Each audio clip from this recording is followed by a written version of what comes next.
mass, man, it's time to rock. I had to find a way, I couldn't find a job. Couldn't find a prayer, couldn't find a God. Couldn't find a prayer, couldn't find a God. Black mass, man, it's time to rock. I had to find a way, I couldn't find a job. Couldn't find a prayer, couldn't find a God. Couldn't find a prayer, couldn't find a God. I woke up, then I logged in to that Urban X where they be flexing with that blog in. Put it down, cause my little homie called in. Had to bail him out, he in trouble with the law again. Black skin can't win in the white world. Seen a brother kill his own kid for that white girl. We ain't wanna go to school, but we had to. Every February it was scary in them classrooms. Shimmy y'all, shimmy yay. Old dirty bastards can't own dirty slaves, so they own dirty masters. Black Dot found a pot as a youngin', broke it down for his son, and now he serve it to the masses. Black mass, man, it's time to rock. I had to find a way, I couldn't find a job. Couldn't find a prayer, couldn't find a God. Couldn't find a prayer, couldn't find a God. Black mass, man, it's time to rock. I had to find a way, I couldn't find a job. Couldn't find a prayer, couldn't find a God. Couldn't find a prayer, couldn't find a God. Urban Excellence, a product of my residence. From 4 to 44, Obama was the president. I told mama I ain't trying to go to church. I'm like Adam, every Adam is a product of the dirt. And I've been reaping what he sowed. I got the product, got the dirt. And I can teach you what I know, but then you gotta put in work. You in trouble if you waiting on the government. I told my bro I make it out the hood, and that's a covenant.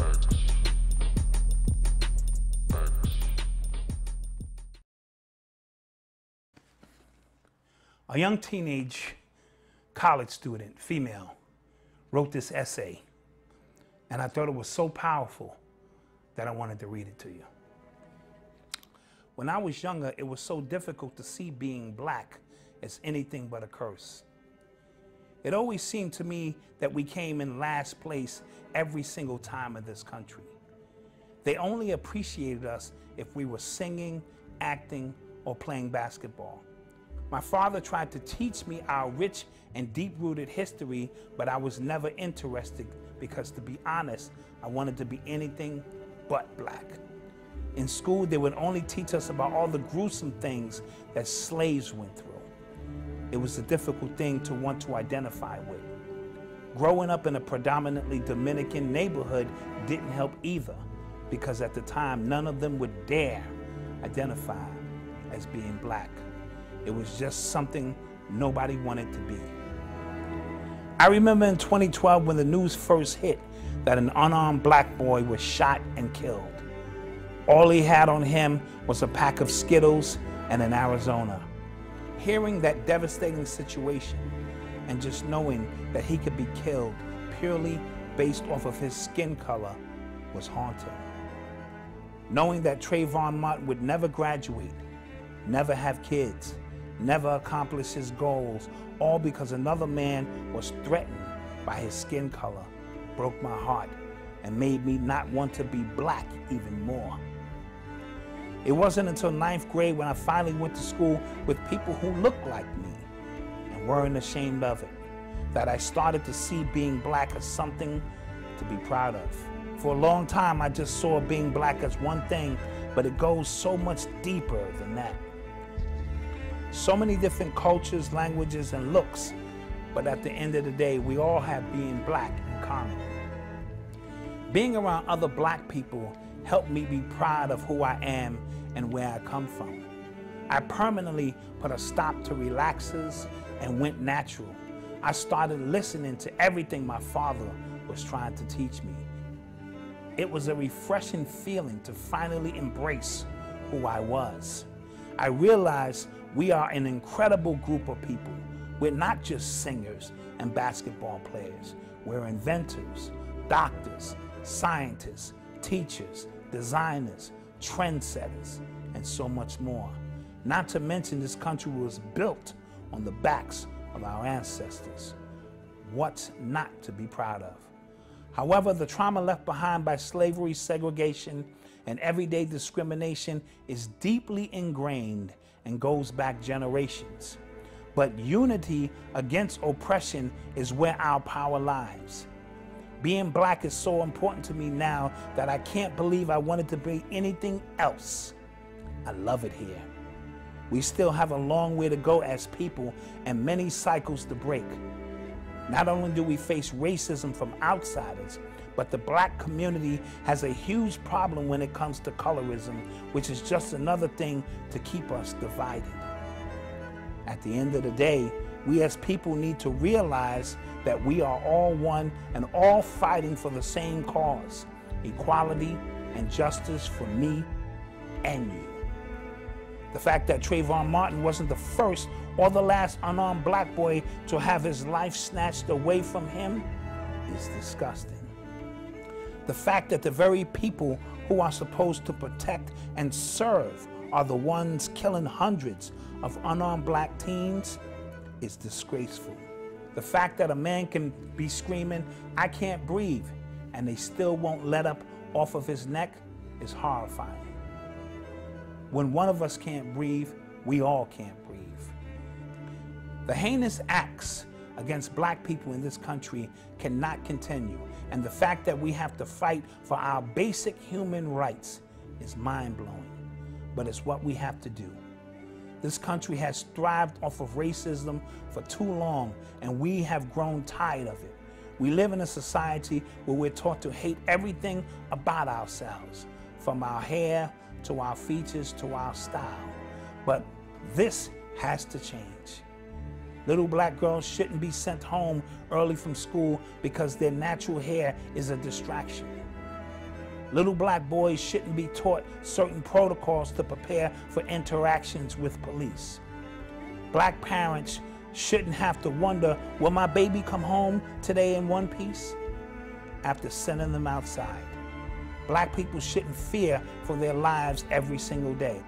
This movement is so important to me because I want to know that I am leaving behind a better world for my grandkids and their grandkids, where they won't be looked upon because of the color of their skin, but realized for their outstanding potential. Being a proud black woman is my biggest accomplishment, and when I say Black Lives Matter, I say it with my chest. Side note, this young lady who wrote this letter is my daughter, Odyssey Bowser, Stony Brook University class of 2023. This is the Black Dot, and I approve this message.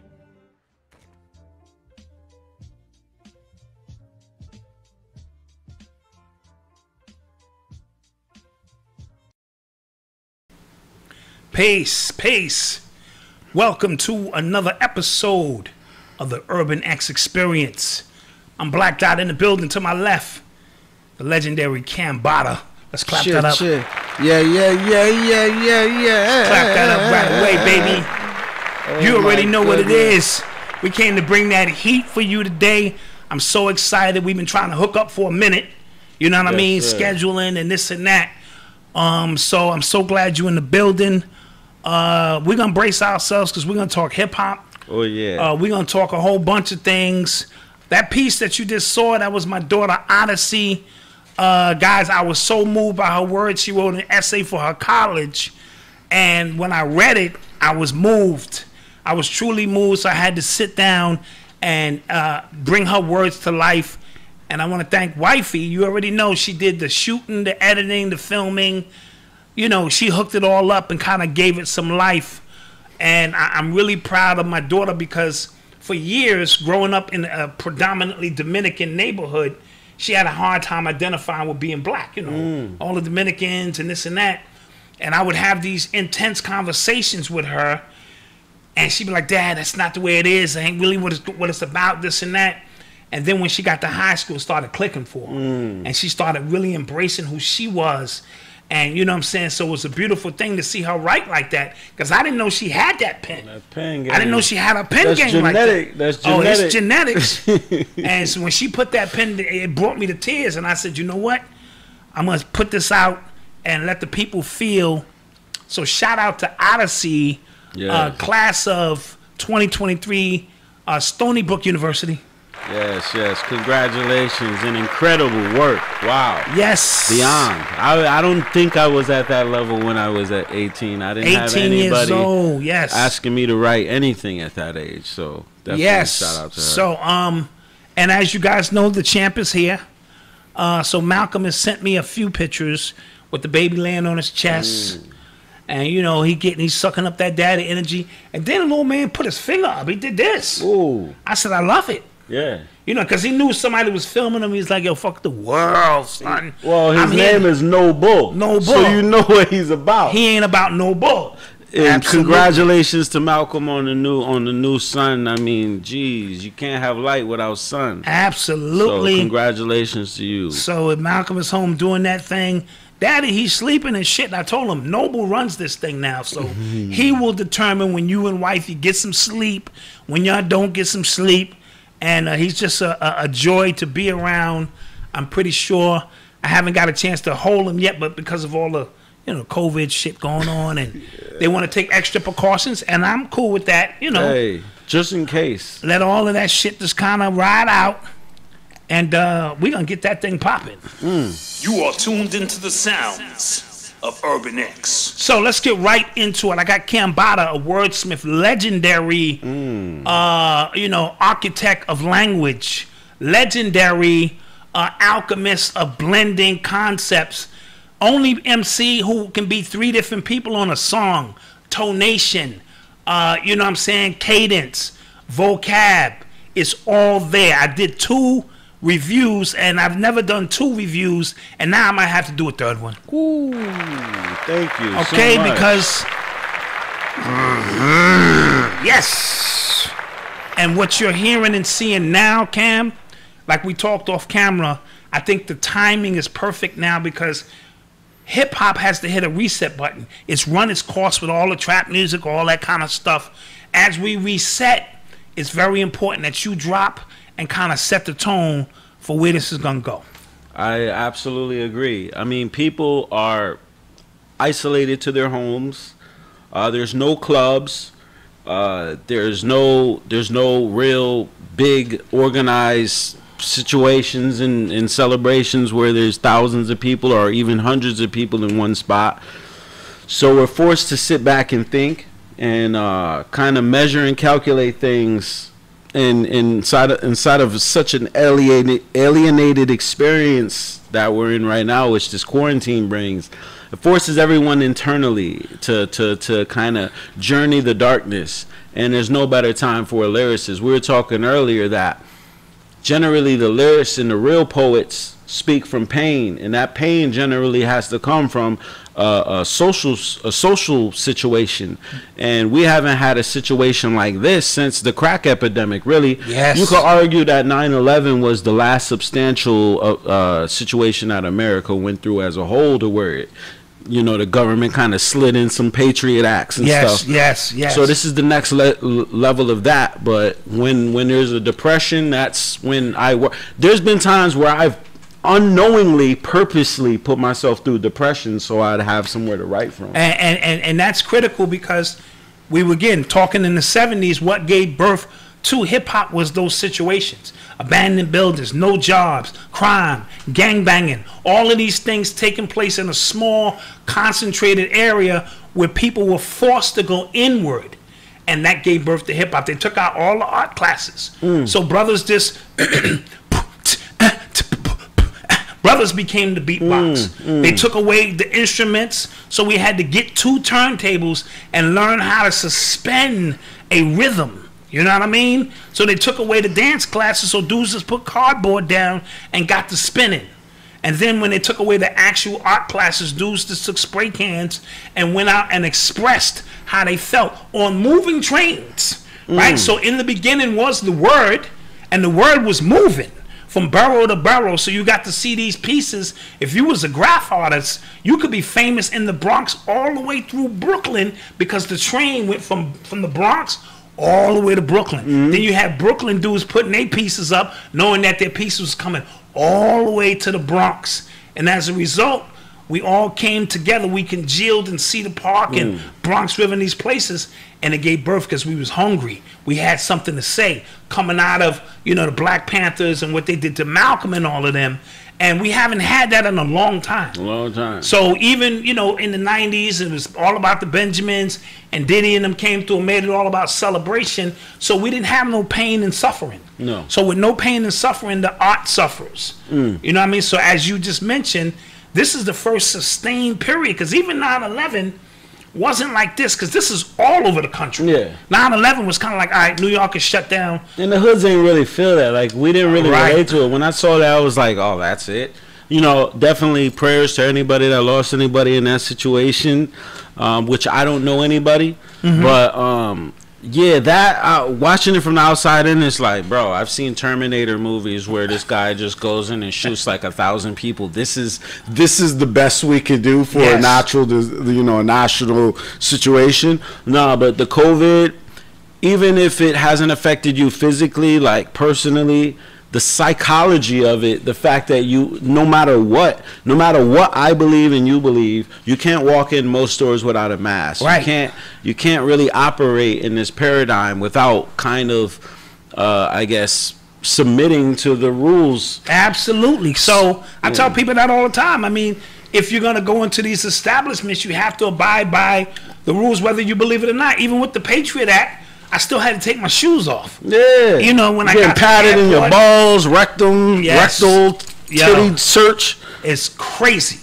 So this is the reality we in, but it's the perfect time for artistry to return on a certain frequency and vibration. So LSD is the album, Lunar Solar Duality. Now I was fortunate enough because I'm in. I got my hands on the album about a month ago, and I vibed out.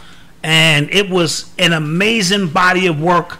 So I want to talk about that as we get started and just set the tone for it. So what was the thought process behind this album? You did a couple of projects in between that, but I could tell that this was the one that this was your baby. Yeah. I could tell this was your baby. Essentially, I came down to New York from Florida. I was born in New Haven, Connecticut. I moved to Florida when I was 18, and I lived there until 2015, where I moved in.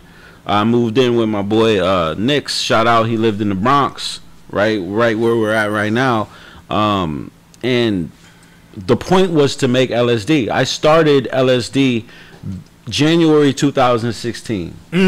But along that journey, I just kept meeting people, and it's I always compare it to the Wizard of Oz, Dorothy on the Wizard of Oz. And as I'm going along this journey, I meet the Tin Man, I meet the Lion, I meet the Scarecrow, and we're all trying to get to Emerald City. And as I'm going, I create the Holy Ghost projects with Brother Rich. I create super dope. Yeah, the Cambatta projects. But the whole time I'm trying to see the Oz, which is LSD. So this album has been in the making for 4 years. It's changed many times. The 16 songs that are on here weren't with the exception of 33, LSD, and Nigger Christ were basically the flagship songs. Everything else has changed as the album has gone on. And is that because the times have changed? The times has changed, and I've evolved from the time I got out here till now. I've been just evolving my skill set. So in the 4 years I've lived out here in since 2015, I started off in a regular bedroom, but then I downsized to a room that's maybe a 8 by 6 room, very similar to a very small one-person dormitory or a jail cell for solitary confinement. It's basically just an office room or like a really large closet. And the reason that's interesting to me is because that's artistry. You're confining yourself physically, almost so that you can free yourself mentally. Yes. You know what I'm saying? Yes. So the smaller the quarters physically forces you. That's why they say people who are in jail, a lot of them are not in jail. They're physically there, but their minds enable them to escape if they were on that shit. You know what Malcolm I mean? X, like you. Yes, great observation. So some of the things you do as an artist, I find to be rare, but it's strictly toward artistry. Yes. You know what I mean? So doing things like that, just roaming the earth like kung fu. You know what I'm saying? Stopping over here, doing that, wherever you lay your hat might be where you die at. You know what I'm saying? So those type of things really tell me that it's about the artistry. And before tonight is over, we're gonna get into a few of the joints. So LSD, like, are you rocking with LSD? What's that all about? So before I even came out here, I started really experimenting with psychedelic substances around late 2011, 2012. I have my parents struggled with drugs so long that growing up I was opposed to doing drugs. It wasn't until I was around 23 or 24 that I first smoked weed, and it was because of rap. It was because I realized that everybody that I love that raps smokes weed, and all I've been hearing is that it kind of suspends your mind, and it enables you to find a place of serenity to where you can actually be peaceful enough and focused enough to actually write. And my problem has always been slowing down my mind. So my mind's running at 1,000,000 miles per hour. By the time I go to write something, I already forgot it. Got you. So weed, marijuana, not to say go out and do it, because essentially you don't need it. You're born with everything you need. But for me, growing up in the situation I was born into, being born with some chemical deficiencies and imbalances because of the drug use, it really put me in place to be able to sit down for 8 hours and just write, every day. And open up the imagination. Yeah. And that's critical, because I wrote in Urban Culture Decoded, that's that book sitting over there, that it's not the drug abuse, it's not the drug use, it's the drug abuse with no purpose. Yes. That has got people suspended in time and screwing up their lives. And I can't remember, about 5 years of my life when I used to just smoke from the time I got up to the time I went to bed, but with no purpose. So I'm trying to tell people the DMT and all these things that we were able to secrete naturally, due to the food and the environment we live in, sometimes that becomes hindered. So we need accelerants. Yes. But there needs to be a purpose by what you're doing, in which to bring something from the unseen to make the unseen seen. That's the magic. So when I speak about the very things that kill us, and the hook could be the things that save us, people started scratching their head like, what the fuck are you talking about? I'm like, you got to be able to reach beyond this illusion. You know what I mean? And beyond this illusion is where you go, oh shit, it's a whole nother world out here. So I'm very keen not to promote drug use for the sake of doing anything, but when you get into your magic and you start studying our elders, they went in and went up. So I've always associated you with that ability to do that. Yeah. Not just sitting around clouding thoughts and things. And don't get me wrong, I used to have those moments too. But when you said slow down your thought process, I get it. Yeah. You know what I'm saying? So the weed gives you a chance to slow it down. And it required me to change my lifestyle. Like, I had to make a very tough decision to where it was like, currently I don't have any kids. And because it would have been essentially very selfish for me to do so, because I knew what I wanted to do. So it will require, for you to be able to really function and create at a high level while dealing with psychedelic substances, you can't have a job and you can't have kids. Let's be real. Like, if you really want to be able to use them, you can't have any worry. You can't have anywhere to go in the morning, and you can't have anybody depending on your life to really do these things. Absolutely. So I put myself in a position where it was perfect for me to go to the end of the universe, and it's life or death for me. It's literally life. I live and die for my rhyme. Absolutely. And I feel that in the music. When I hear it, and I'm not just saying this, guys, you gotta listen to this guy, because everything is so precise, so accurate, so skilled, the vocabulary, the whole 9 yards. And it reminds me of a time when I could just be an artist before I had children of my own. When I ate, slept, and shit rhymes. That was it. That's all that mattered. That was the only thing that mattered. And then, life kicks in, and then I became an MC on Tuesdays and Thursdays. Then I became a Saturday night MC. And then I went into the level of, teaching the arts through Hip Hop Decoded and other things. So we're going to continue to talk. This is Cambatta. He's in the building with Black Dot, and we're going to get this thing poppin'. So we're going to talk. Let's talk some things first. You are tuned into the sounds of Urban X. So they say Kanye West is going to run for president. He just made the announcement. I hope that's true.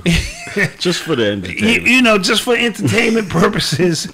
So Kanye West, because I believe in one of his albums he said that. And I said, nah, he bullshit. But now Kanye West is officially in the game to run for president. Now, some people are going to say he's going to be taking votes away from Biden.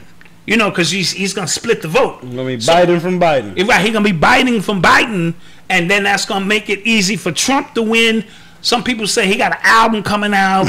You know, it could be a number of things with Kanye. It could be the album coming out and shit. And so now that's popping. He's got this new deal with Gap. And I think Gap just gave him the keys to the whole house. Jeez. Like, you know, make shoes, make clothes, put out music. I didn't even know that was still a brand. Yeah, that's my point. So they're a brand now because they probably failing, and I think they cut Kanye the check. Whatever you want, Kanye. Whatever you want, Kanye. It's all yours. You can have it. Just do that cool thing you do. Come on, man. You know that shit. So what do you think about Kanye's true chances of becoming the president, or this is just some left-right shit? Yeah, I mean, before we had the Kanye discussion, we were having the Trump discussion. It was almost the same feeling. Yes. It was like, I remember Trump from WWF WrestleMania. I remember Trump from being on the Simpsons cartoons, and he was a movie star. His IMDb is longer than some actors. Yes, yes. So if it's possible for Trump to make it, it's possible for Kanye to make it, and that would just be hilarious. That would just be, I would honestly love it, because those who are really deep into the, I guess, the mechanics of politics, you realize that the government is not stupid enough to leave the word to the mind of one man. Like, yes. We know that the president essentially is just the face. He's the manager. He's the guy who... We preach that here all the time. Exactly. Yeah, he just says it. He doesn't write it. They would never, if the president really determined law, there would be so many prerequisite things that they would need. They would need, you know, a doctorate, a PhD. They would have to have so much political experience. So many filters in place before you even was selected. Yeah, essentially, they're looking for a manager style. Which style do you want? Do you want hip and young, or do you want old and structured? Right. They're just looking for a mouthpiece, and so it is very possible that Kanye can make it. It would be perfect. It would be a perfect distraction, especially because one new thing that we saw with Donald Trump is Twitter. Never have we seen a serious politician go to a social network for most of the... Literally, he'll say something on Twitter and it'll be official. Yes, absolutely. And that's completely retarded. Right. So, if Kanye becomes the president, it would be funny. It would be fun. It would just be fun to watch Saturday Night Live. Oh, wouldn't that be South funny? Park, and see how they make fun of it. Because at this point, I don't take anything seriously. Whoever they, and I would vote for Kanye before I vote for Joe Budden. Oh, say it again, Corn baby. Pop. Corn Pop. We met Corn Pop. He rubbed my legs. The children, the black kids, they sit on my lap. They rub my legs, and they see how he goes blonde. You saw that speech that he did at the swimming pool? Yo, that dude is a fucking weirdo. Yo, that bro. dude's a fucking weirdo. Complete dementia, dude. So what happens is, and even when Trump was running, I said the same thing. I said, this is a reality TV star. Yeah. I said, he's probably going to just, you know, get his likes up, you know, and then he going to bounce. And then he fucking around and started winning. I'm not even sure he wanted to win this shit. No, he was saying, he was saying all the cool shit, like, let's get rid of these Mexicans. Just get them out of here. I'm going to build a wall. Blacks, I like you blacks. Come with me. Everything he was saying. His wife is a porn star. That's hip-hop shit in itself. That's some hip-hop shit. My wife is a porn star. I got money. I bust bottles down. You know, fuck them. I like them. So all of it just kind of mixed in, and you started going, oh, shit. this motherfucker might win. And now he won, and now he's gonna antagonize Biden. He's gonna antagonize him. Pay attention, he might fall asleep. This guy Biden is the worst. He's just gonna go to sleep. Watch. And Biden even got up there one time and said, I am the perfect candidate to beat Joe Biden. And I'm like, nigga, ain't you Joe Biden? That's when I said the dementia. Yeah. He was like, Joe Biden, am the perfect candidate to beat Joe Biden. I said, this motherfucker is crazy. So Kanye coming in. Kanye, what do you think about Kanye as an artist? Not as politics, just as a creative, because I like to speak to other people about his creative forces. I think that his genius got him to where he is, and after that it became his foresight. So college dropout and late registration Kanye, we're seeing a great rapper, we're seeing a great producer, and a great I guess composer. Now we only see a composer. Got you. You know, before it seemed like his rhymes might have actually kind of been coming from him, and his beats, at least the structure of them, might have been coming from him, even if, you know, they're enhanced by other producers. But now it's very clear that I can hear his rhymes and hear Travis Scott or Sci-Hi the Prince or Big Sean or Pusha T. I can hear who wrote them. There was one rhyme I was like, was that written by Rick Ross? Right. You know, so absolutely. I think that once you get to that point of wealth, like we were talking about before, like you don't even have any time to sit down and, when you're writing rhymes, it doesn't matter how rich or poor you are. It's the same process. It's a beat in your mind. That's it.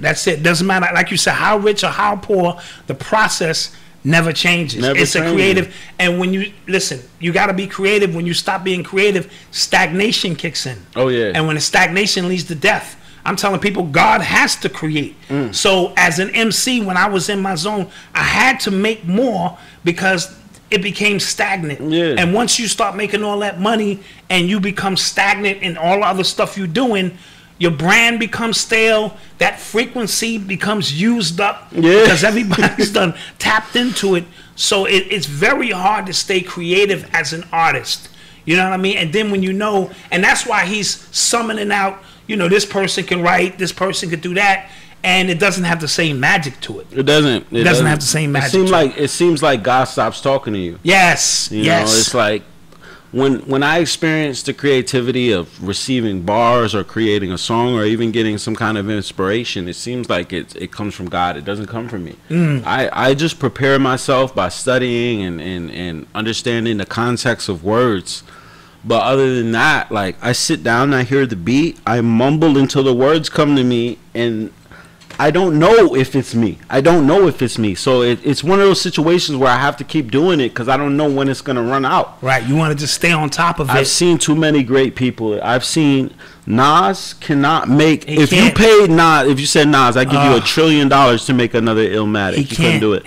If you paid Jay-Z to $1 trillion to make another Reasonable Doubt, he couldn't do it. Jay Electronica and Jay-Z just dropped a duo album. If you told me this was going to happen 5 years ago, I would have blown up in my socks. Yes. But it seems like God isn't talking to them anymore. Absolutely. And there's something going on like with that. And it scares me as an artist, and it's why I'm so hungry right now, because I don't want that to happen to me. Like, no, absolutely. You know, absolutely. I know when it comes, and it comes when you're talking about once you get to the point of abundance and you have more than you need, and then it becomes abundance of the extracurricular shit, not the creative shit, because if you just stay hungry and make sure that your art form is the foremost, you're always gonna be on top. But once, I got models, supermodels, we busting bottles, I got appointments, I got this, I got that, and then the abundance of that life could force you to get a little stagnant. And then there's always that young kid who's watching. He's like, yo, I see Cam. I see Cambatta, watch this shit. Because that's how I battle Rakim and I battle Big Daddy Kane in my mind. All the time. I was like, yo, when I see that nigga, he getting this. And the advantage was mine because they didn't know who the fuck I was. I've always said that. I've always said I just be laying in the cut like, you have no idea what Rakim has created. You know what I mean? And I'm laying in the cut and I'm waiting for the opportunity to unload this. You know what I mean? So there's always a reflection of yourself somewhere. Somebody's going, nah, this Cam nigga is wow. That shit he doing, but he don't know. He done created a monster, and I may not be ready right now. And then you start slipping because you get stagnant, and then they come up and tap you on the shoulder. And because it happened to me once. Little young dudes that used to run rings around as an MC, I started getting into life and all that other shit, and they ran up on me, and it was a different ball game. ready. They was ready. They was ready, and I wasn't ready. Bittersweet. You know, that's when I was MC on Tuesdays and Thursdays, you know, part-time, and it proved that I wasn't ready, you know, anymore. So it's very critical from an artist standpoint that you stay ready and you stay, because water flows. But if it's in a pond, mosquitoes get in there, it gets stagnant, it becomes stale. So that water has to flow, which is that creative process in us. Yes, and you know. And I think that somebody like Kanye, with Kanye, when he refers to himself as a genius, he's right in a sense. In a large sense, I say, when it comes down to just hardcore analyzing his career, his first 2 or 3 albums, when I can hear the authentic personal aspect of his implementation into it, he was. Yeah. And I say was, because when I hear his recent works, I don't hear him anymore. Right. I hear him conveniently buying people. That's it. He has young people who are still speaking to God that he's able to just rent songs from. Absolutely. And right now, it's hard to believe he's not schizophrenic or something. Like, yes.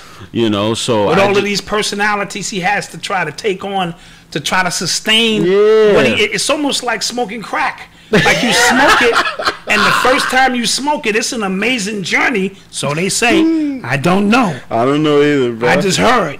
And then you spend the rest of your life trying to get back to that point, but you never get back there. So Kanye had a very powerful period of time when he ruled the world. He really was. I remember I was actually with my boy Los, who's right here, and we bought College Dropout, and I was like, this guy actually has bars. Yes. I didn't even want to give it to him at first, but I was like, okay, this guy is really actually good. Now it seems like he's slightly delusional when it comes to him marking himself as a genius, because I listen to Willie Hutch, I listen to Earth, Wind and Fire, I'm listening to Al Green, and I'm hearing real geniuses, real genius, right? Yes. So I'm just like, okay, but even they ran out of steam after a while, right? Yeah. You listen to Stevie Wonder now, and not the same it's energy. not the same person. So he even said, I saw him on TV recently, and even the words out of his mouth didn't have the same magic.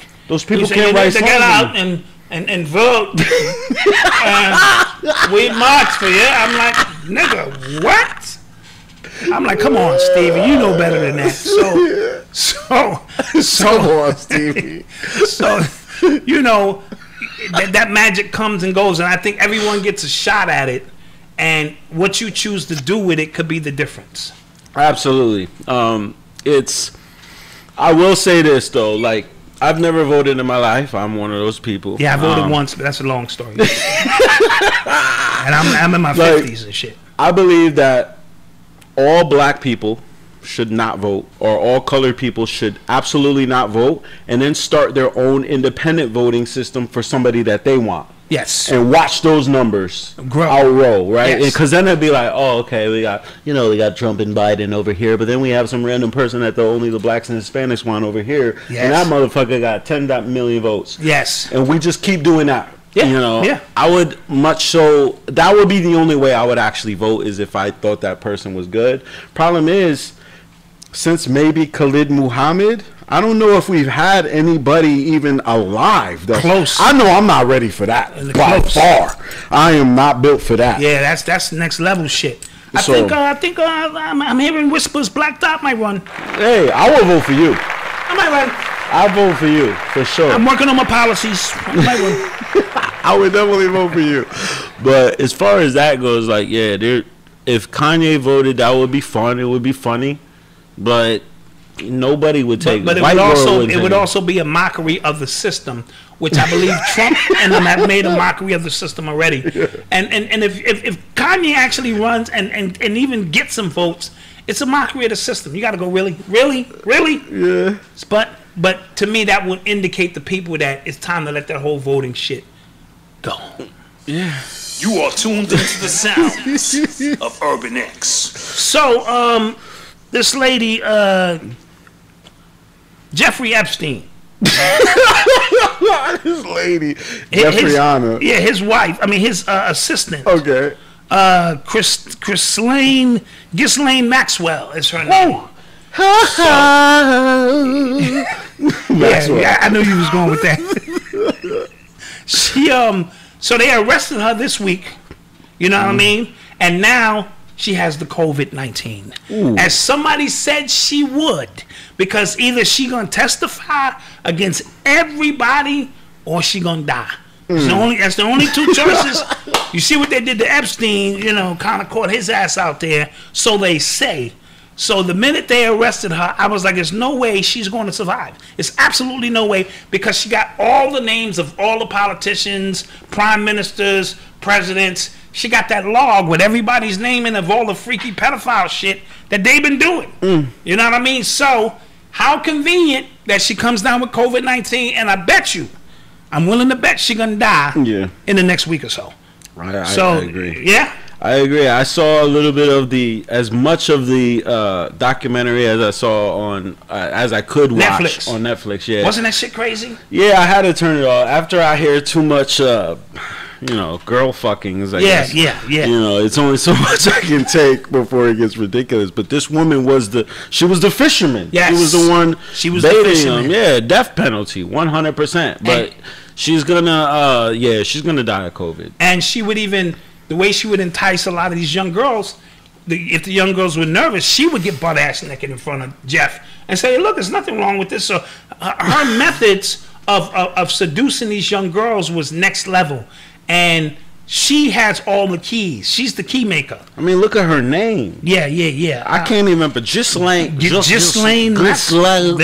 the fuck? Genghis Khan, female. That's what it seems like, son. Yeah. So now they finally ran up on her, and she has the COVID-19. So I don't know if this is Trump's team or somebody else's team. Something is going on, but I'm willing to put my money down right now that she don't make it past the week. What if the placebo aspect, somebody says she doesn't have COVID? Well, I'm just telling you what they saying. Now, she may not, and that might be a ploy. You know what I mean? The mayor of Atlanta says the mayor has COVID too? Okay. I think, as soon as you diagnose somebody, because diagnose, the first word is die. It's die. Yeah. And then it's diagnosis, so it's the gnosis of death. The knowing of death. I love it. Listen to the wordsmith in real time, y'all. Continue. So as soon as you say somebody has something, they think they have it. And I think the strongest placebo ever has been COVID, because it's the first truly global pandemic to where everybody on Earth, even like the guys in the huts, have iPhones and Twitter. Yeah. So it's like, as soon as you get this and somebody tells you have it, you might die just off the mental stress. Yes. Of it, whether you have it or not. That placebo, and because the actual tests are proven to be tainted. So you even had some nurses who was testing nothing. You heard about the guy in Africa who was testing mangoes and goats and shit, and the fucking test was coming back positive. So you don't want to take the test. You don't even want to take that. You don't want to take that shit. Because the minute you take it and then they tell you got it, like you said, the mind is amazing. That shit will accelerate and actualize some shit that ain't there. And next thing you know, you got the COVID. And when Trump told you goofy niggas, stop taking the test. More tests leads to more positive results. They laughed at him, but it's true. The more tests you take, the more positive the test is, because they fucking tainted. Let the test go. Anything counts as COVID. Everything. Everything counts as COVID. Everything. A sneeze. Everything. Like if you, like, so I would say, like when I was young, the same things I used to do for a flu is the same things I do now. Sleep for 12 hours, Get that shit out your system. Drink a whole bunch of water and ginger ale, and let grandma tap that washcloth on your forehead. That's it. You know? And if shit got real crazy, we had penicillin shots. That's it. You know what I'm saying? They be like, yo, I was getting so many fucking penicillin shots. They say, nigga, we got your file. Just come in and sit down, Dwayne. We'll be with you in a minute. And if you live in New York, the Dominicans sell the penicillin at the corner for like, you could buy the pills now. My uncle was in the Navy, and he used to tell me how to make that shit. Come on. Oh, you got a little itch there, huh? A little burn? Yeah, man, we drink that shit in the Navy. Yeah, that's it, dude. That Take some moldy cheese, scrape that bang off, dude, and get that shit rocking. Smacking. So long story short, don't take the test, and then don't worry about it. You get a cold, you do what you normally do, like you said, sweat that shit out, go chill, and you be all right. Plus, it's a 97% recovery rate anyway. That's it. I said, yo, if I die, don't do an autopsy of me, because then I'll just die of natural causes. Absolutely. Just don't say I have anything, and I'll be okay. Just let me die of breathing not good. Facts. So with that being said, we are in the building with Cambatta, legendary metaphysical MC. I always said if Phil Valentine was an MC, he would be Cambatta. You know what I'm saying? Straight up. That's a nice little metaphor. Yeah. If I had to make Phil Valentine an MC, I kind of look like he could be my grandfather. Facts. Or my father. Have you met Phil? You've met Phil before. I've met Phil, but he didn't know he met me. It was kind of like one of those things where I knew who he was. He didn't know. It was just like, yeah. Oh, yeah, you know how Phil meet a lot of people and shit. But I've downloaded his whole joint. But I sent him your music in his inbox. I said, bruh, if you was an MC, this who you would be. You know what I mean? I met his son too. Yeah, his son is dope. Dope artist. So we're gonna go into a commercial, but let's get into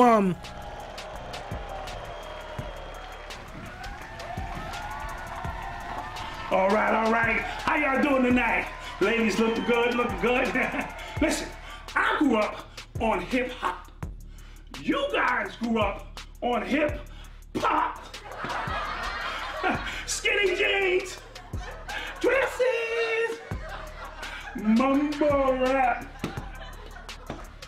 funny hair, auto tunes. What the hell is that? Purses. Oh my God, this is crazy, man. Listen, you guys have been a great audience. Log on to shopurbinx.com to pick up the latest in urban apparel. I love you. Good night.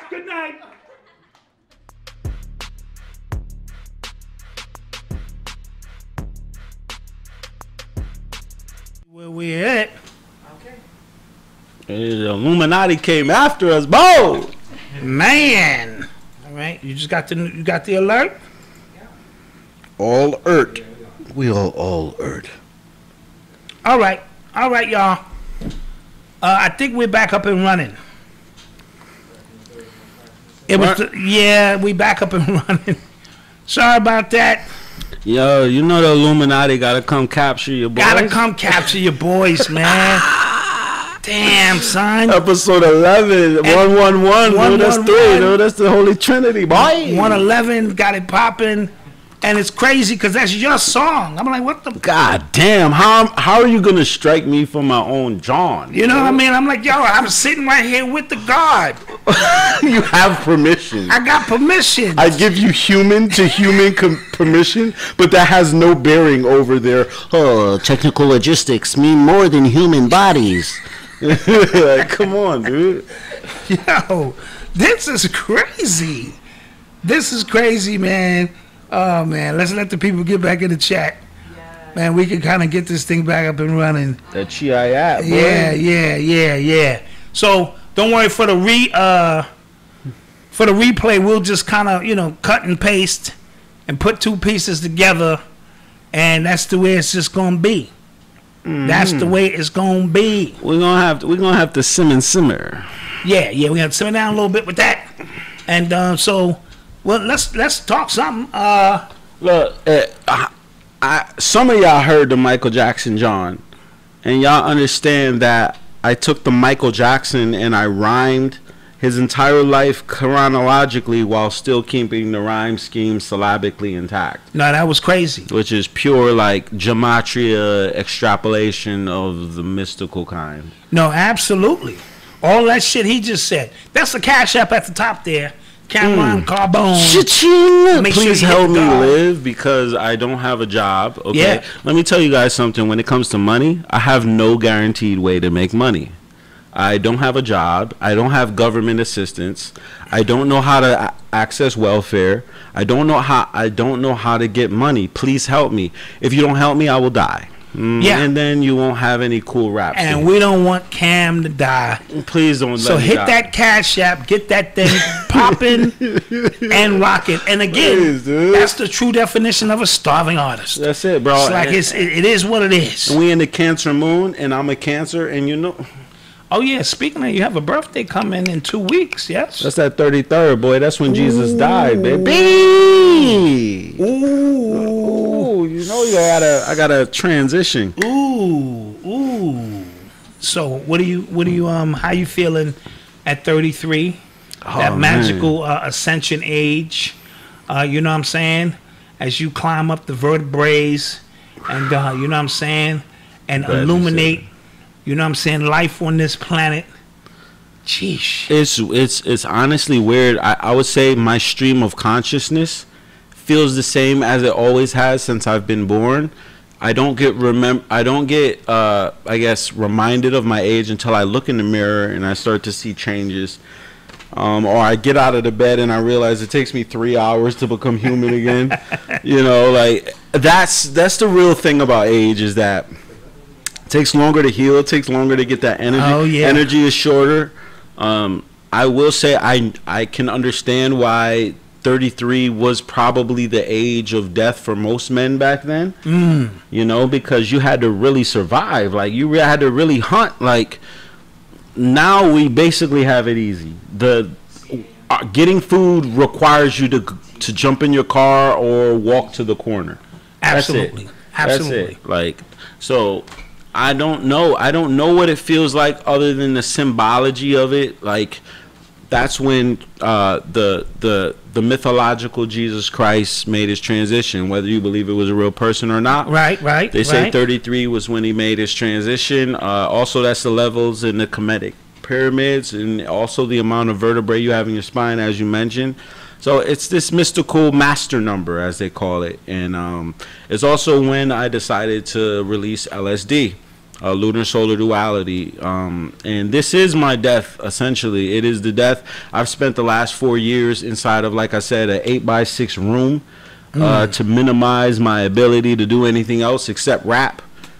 I wanted to be the first person in history to really dedicate their life strictly to the simplicity of rap. Like, what if there was a guy who just rapped, you know, who could, and you can't always do it. Like, it is very tricky. There's days where I'm just watching things. And then I realized that half of writing is ingestion. It's the absorption aspect of it. Like, you have to give yourself time to absorb something in order to expel something.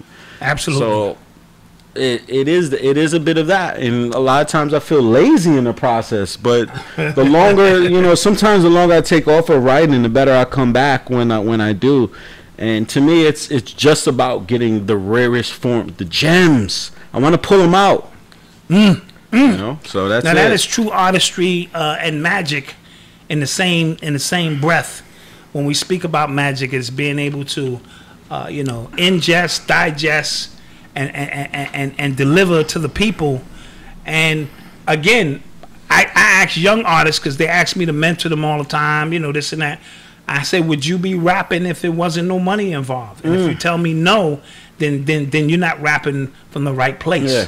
No, you know what I mean? not. If you're not doing this strictly for the love, the money and all of that stuff will come, because the universe will always make a way for you to, you know what I'm saying, provide for yourself. But back in the days, there was no industry, so all of us were rapping because we loved it. You know what I mean? You had to be good. And you had to be good. So you had to be an actual lyricist. Absolutely. Everybody had to be a lyricist. Yes. And everybody had to sound different. So you had to process what was out there and fill in the voids of what wasn't out there. Because if you came out sounding like somebody else, that was biting. That was a hip hop law. If you know how we say it used to be down by law, that was a hip hop law. That if you broke that law, like, yo, dude, you sound like homie. You sound like homie. So that was one of the things where you always stay back. But with that being said, Cam, there was a lot of less. It wasn't as saturated. It wasn't. Yeah. So it was easy to go, all right, they rhyming about that. I can fill this void. But with new artists emerging every single day, for whatever reason, whether they trying to make money, get out of the hood, their moms is on drugs, they trying to get an escape, whatever the case may be, it's an oversaturated process which filters out true artistry. You know what I mean? So it's hard to recognize that guy right there has a gem. So when I heard you MC for the first time, I knew immediately. As an MC, I knew. I said, okay, now he has it. You know what I mean? What he chooses to do with it, we're going to see. But your work ethic is Kobe-like. Yeah, you know what I'm saying? In the sense that you get it. You know what I mean? So you keep, peeling away at it. And eventually the universe is going to make that happen for you, because there are very rare artists that I hear today with your skill set, tonation, cadence, vocabulary, style, all built into one, and the imagination to carry me from one place to the next. I appreciate you know what I'm saying? And not leave me there, unless it's meant for me to be there. So I may ponder, how the fuck did I get here? Yeah. How the fuck did he take Michael Jackson, chronologically break down his life, rhyme that shit with everything all the way down to his mother at the end? You know what I mean? Like, who the fuck does that? Yeah, you know what I mean? And it's crazy because I actually have to reference you for that, because I was born into the art form of syllabic rhyming. And I have to ask you, as somebody else who, when I discovered you, you were using multisyllabic rhyme schemes, and I would say the crux or the main facet of what makes Cambatta is my ability to rhyme multiple syllabic rhyme schemes. How, when, and where and how did you discover? Because before we got on this, we were going over your history in rap, and it predates the 90s hip-hop era, when everybody started to get refined, and you know, you get a Biggie who's a 20-year-old phenomenon. You were there at the real construct of it. So when did you notice multiple syllabic rhyme scheme? When did you realize this literary technique? For me personally, it was Kumo D from the Treacherous Three, Grandmaster Cash from the Cold Crush Brothers, and Melly Mel. Those are the three MCs who began the process of multiple syllabics laid out and taking you on. They were showing their level of intelligence, and that the fact that they read and how extensive the vocabulary was and what they could and could not make rhyme. But Rakim became the next paradigm. So because I told you, the first doers, and then there were the first receivers. And when I speak about that, when people would come to Cedar Park from Brooklyn, all over the place, and watch Kool Herc and them do it, then they took it back to their communities and began to sharpen their own skill sets. So what I see from Kumo D, Grandmaster Caz, Melly Mel, and guys like that, sitting in their room with little guys like me, Big Daddy Kane, Rakim, Lord Finesse, Percy P, just to name a few, and wanted to take it to the next level. So Rakim came out, and it was just like I had never heard anything like this. And what year was this? 86, 85, 86. So when he showed up, I had never heard any rhyme styles like that. Him, Big Daddy Kane, and I began to harness, because I told you I battled them many times. And that's when my skill set, and I wanted to show the versatility if I could take as many words as possible and rhyme them on top of each other, stack them, and, as opposed to the one rhyme syllables and things of that nature. So that's how I got into it. You know what I mean? But again, people knew the science. People knew that they knew, because it's one thing to know the science, but to know that you know the science, it's something else. Absolutely. I've talked to many artists that use multisyllabic techniques and don't know they're using it. And that seems to boggle me, because it's the first thing I noticed in rap. Right. And it's why it attracted me. Right. Absolutely. And so Rakim's just, his whole rhyme style was just amazing. on how he coupled those words on top of each other and made this rhyme. And then came, and we don't give him a lot of credit for it, but I do. I just be poking at him, Eminem. And what I mean by that is Eminem started making words rhyme that didn't rhyme. Yeah. He phonetically was changing the aerodynamic of the word and made that shit rhyme, and it was so cool the way he did it.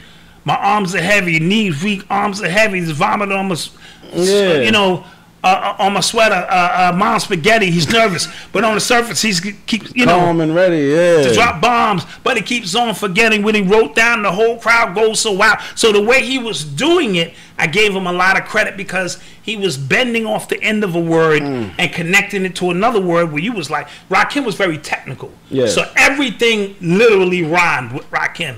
And he was showing you his ability to do that. And Eminem came and really kind of put a little twist on it, and bend it, and then that just opened up the floodgates for you can rhyme anything, shit that don't rhyme. Yeah, that, if the way you say that shit comes across as a rhyme, that's good money. You know what I mean? That's in my head. That's the guy that I aim for. Yeah, it's the only one that I see. Like essentially from my double, my entendre, my metaphor, my simile lines. It comes. I'm competing with Lupe in a sense. When it comes to direct syllabic rhyme, I would say it would be Eminem. Yeah. And that would be it, like, essentially that I really aim for when it comes to that. I mean, there's other people. I was just talking to somebody about Elzai, he was also a mastermind of syllabic rhyme. And the first person I seen use it a lot was Coogee Rap. Oh yes, yes, and he don't get a lot of credit because he had a little bit of lisp, so it really made it hard for you to disseminate. But if you got past the lisp, his mathematics was crazy. And that's what syllabics are. They're these mathematics that come before thought. And when it came to Michael Jackson, I said, how possible is it to extrapolate somebody's life story directly from the rhymes in their name?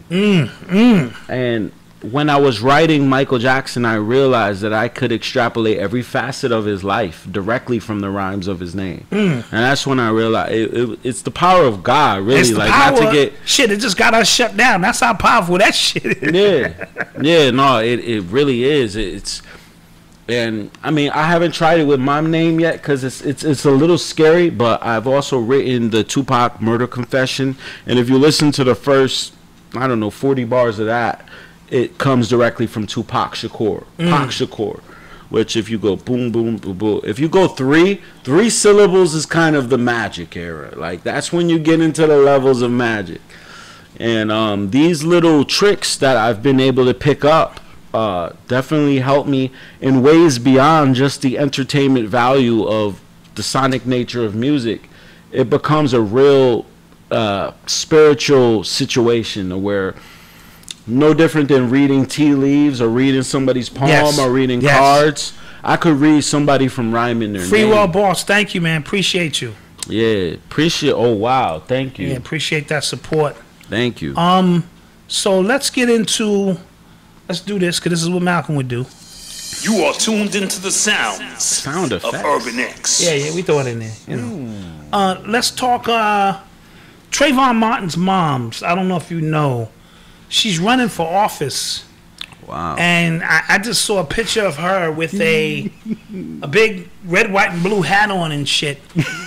So I'm a little confused because America didn't do her well, didn't do her son well, turned her back on them. So I'm just kind of confused as to what's her mindset now and why is she drunken by popularity, or, you know, because now she's in the political realm and has this political power drunken her to a point where she actually believes these people care about her. So I'm just confused as to, you know, what that would be about.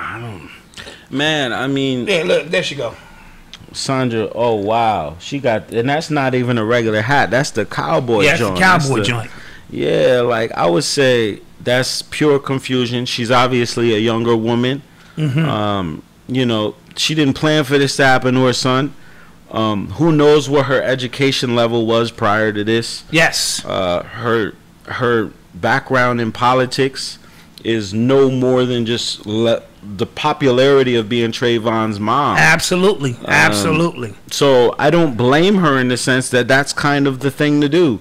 Like if I woke up tomorrow and Cardi B says she was running for president, I wouldn't be surprised. Remember Roseanne Barr went for president. I remember. Gary Coleman, before he tragically got thrown on, he got killed by his ex-girlfriend. Yeah, wasn't that something? I mean, geez, you know, it doesn't take much to kill somebody of that stature. So the fact that she did it. But Trayvon's mom, I mean, obviously what happened to her son was a tragedy. The fact that she's going for president, I think, is just for the headlines that would come from her going for president. I think she knows. Maybe she doesn't. I've never heard a formal interview from her, so I don't really know how to gauge her intellectual level. Yeah, yes. I'd assume it's probably not that high. You know what I mean? Because if it was, she wouldn't be running. And if it was, I don't know. Like, I know that Trayvon Martin wasn't me. Right. And my mom taught me enough to not even get into a situation close to that. You know, so.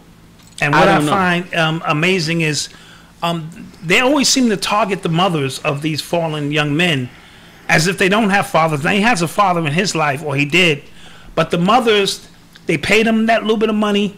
They hushed him up. And then the mother's still feeling the need to become like an activist or something, because I've seen it happen with a few people, and then they run for office. But having that hat on and smiling, I'm trying to gauge, you know, picture's worth 1,000 words, what she's trying to say. Like, life is good now that she's running, or life, I don't know, you know, so I'm just trying to gauge her messaging. Or is she have on her game face, like, to make sure that this doesn't happen to other young black men, you know? So I'm just trying to gauge her energy here. What was her, like, did she deliver some kind of, like, life-changing speech when her son died? No, not that I can recall. I saw the father do most of the speaking, and the celebrities came out and really jumped on them. But I felt her pain as a mother, so I'm not discrediting her pain of the suffering she went through, and maybe this is the only way she feels she can kind of keep his memory alive, other than starting a foundation of some sort. But the fact is, more than likely, she's just trying to get lit and get some money, because that shit is running out. More than people are okay. George Floyd is now the popping guy. He's popping. He's popping. And Trayvon Martin. Hey, ma'am. You know, Trayvon Martin. That's yesterday. Now it's about George Floyd. If you know his grandma or his aunt, we can get them. No, honey. I'm going for politician. I'm finna be the president. Yeah. You know, that's probably more like. Yes. And listen, if my fans are sensitive, please don't be my fans. Oh, I like that. Listen, because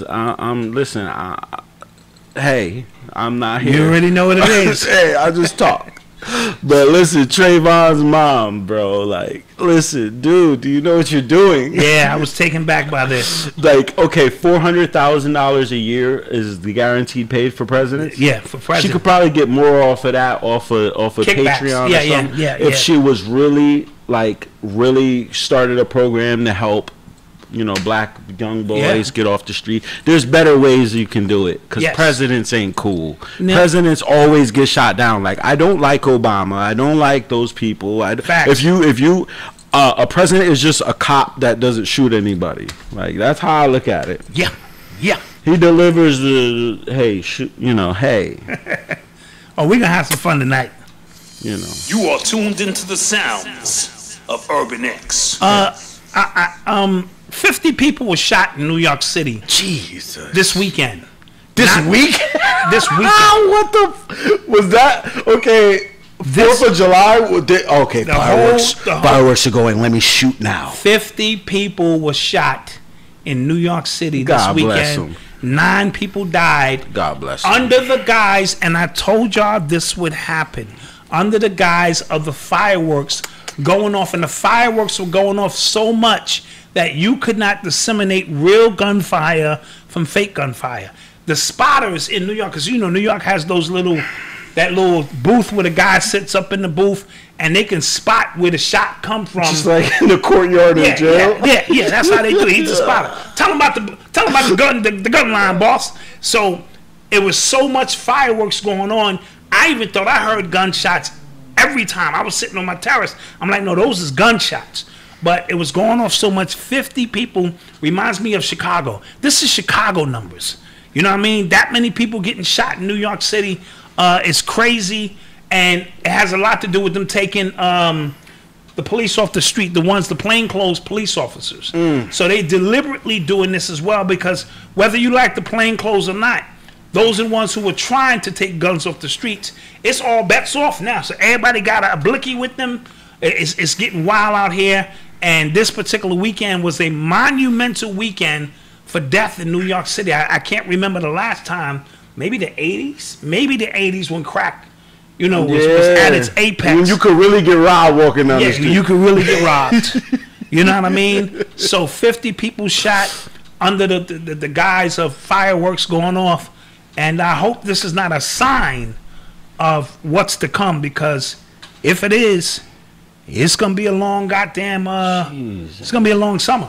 These humans, dude. I don't know if it's something you can control, to be honest with you, because if it wasn't guns, it would be bow and arrows, and if it wasn't bow and arrows, they would just be choking, rocking niggas. Niggas be throwing rocks at you and shit till you die, like literally. I don't know. I don't even know how substantial those numbers are because of the amount of people that are really here. Like, when you think about somebody could say, all right, there's 12 million people in New York, so for there to be 50 people shot, that's actually a miracle. Yeah. You know, in the grand. See, I like the way your mind works. Yeah. You're seeing the overall, like, that's not a lot of people. 12 million people and 50 get shot. That's really not a lot of people. But in the grand scheme of things, they put that on the front of the paper. Yeah. And it's, oh my God, grand. 50 people. Yeah, and then you know their names. That's like when they were saying 300 people got the COVID in New York. I'm like, yeah, but it's like 12 million people here. Them numbers is actually pretty fucking good. It's like the flu and shit, Probably even better, because people don't go to the hospital during the flu. You just stay in mama's basement and drink that ginger ale. That's right. Robitussin. Drink that shit and get that shit out of your system. That's it, bro. Teaspoon. All right, baby, open your mouth. Oh yeah. What's that shit? Dimetap? Not Dimetap. It was castor oil. Oh my God. Los used to have castor oil. Castor oil, son. That shit. Fish oil. That shit knock everything out. That shit knocks out everything. That shit could power a fucking Hummer. Dude. Yeah, that shit can power a Hummer. Facts. That is an absolute facts. Side note, let me hit this button again, because we keeping these stories. You are tuned into the sounds of Urban X. Corinne Gaines, I don't know if y'all remember her. She was killed, her and her son, in their apartment, a couple of years back. Their family just won a $38 million lawsuit. Oh, Lord have against mercy. the police department. Hey. $38 million. Woo! If this was the 1400s, I would be like, yo, listen, I got 4 more of them little kids in my basement. How many more you want, brother? Hey, you can get Cammy Jr., Bada the Third. All of them. They can 38 million, nigga. I can fuck for 30 to 80. And she rocked out, and she stood her ground. I remember it very well. They had her trapped in her house, and she refused to come out, and for whatever reason, they took her out, and so her family just won $38 million. God bless her. She deserves every penny. Man. She deserves. Her family deserves every penny for that.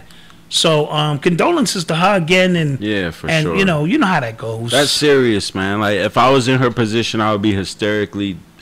There would be no dollar amount that could suffice or amount to the lives lost. So definitely, my heart goes out to her. I've lost family members, and it's so devastating. It's hard to explain. So shouts out to her. I will say that once the pain subsides, hopefully that money enables you to create some kind of sustainable future for your whole entire family. Yes. And you spelled it right and not materialistically, because that could be a blessing and a curse at the same time. Absolutely. You could do a lot with a $38 million. Like, there's places in America you could buy 2,000 acres, you could start a whole new Black Wall Street. You can start right now. To say that, yes. Right now, you can start a Black Wall Street. That's the problem with us, is that it would take half the NBA to start a black nation in America. Right, right. You know, and she needs to, and that's the thing. Like, more than likely, it's not going to happen because we don't have the education. We don't have.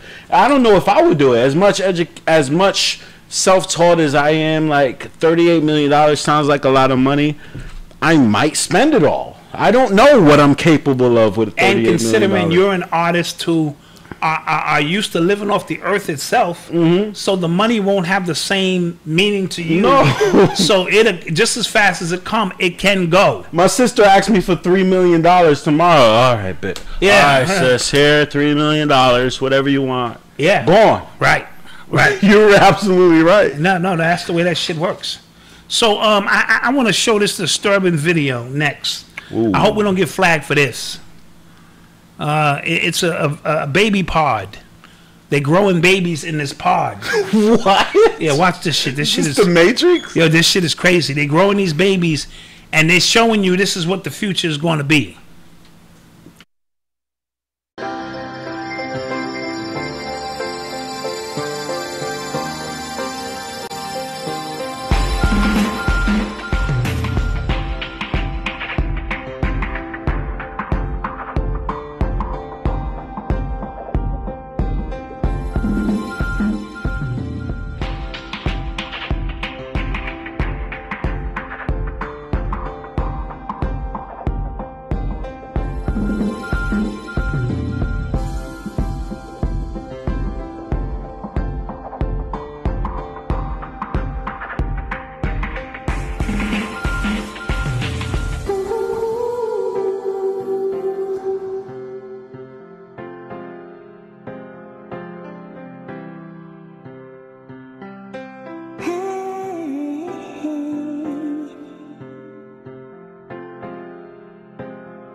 Yeah, so I wanted to share that with y'all. Wasn't that shit crazy? Hey, all I can do is laugh. Sheep in the bag. And whenever they tell you they haven't did it on humans, it's already been approved. This is FDA approved. Because listen, first of all, they're trying to help the transgenders, right? So that they can't carry babies, so now they can grow their baby. Listen, I'm not making this shit up. This is the mind of the beast. Right? Let's just grow the baby, and then you saw them put that gook pod in there, the green gook, feed his ass. Then he was in there talking to him and shit. Yeah, this is the future. This is the future. They're gonna minimize. They're gonna make being a woman like you still carry babies. Oh, like, you still get your period. Oh my weak. God, you weak. You gonna walk around 9 months? Trust me, this is where this shit is going. And brothers and sisters, this is getting crazy. But if they telling you they working on this, this is already done. And a part of this new world order they rolling out, you're going to start seeing a lot of this craziness going on. You could just grow a baby. And then not only can you grow the baby, you're going to be able to grow its hair type, eye color.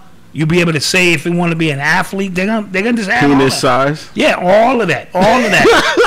Make sure my man got his shit is rocking. You know what I mean? They're gonna do whatever they want to do. 13 inches by 12, bro. 13 inches by 12. I want him to be walking with such a limp and shit. Cause this shit is uneven and shit. Yo, his condoms need shoes. Shoes on his condoms. So yeah, this is what's going on, and so let's keep an eye on that, brothers and sisters. Because this is getting crazy.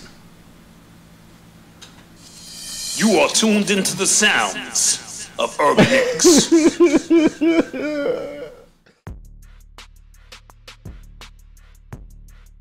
Icons.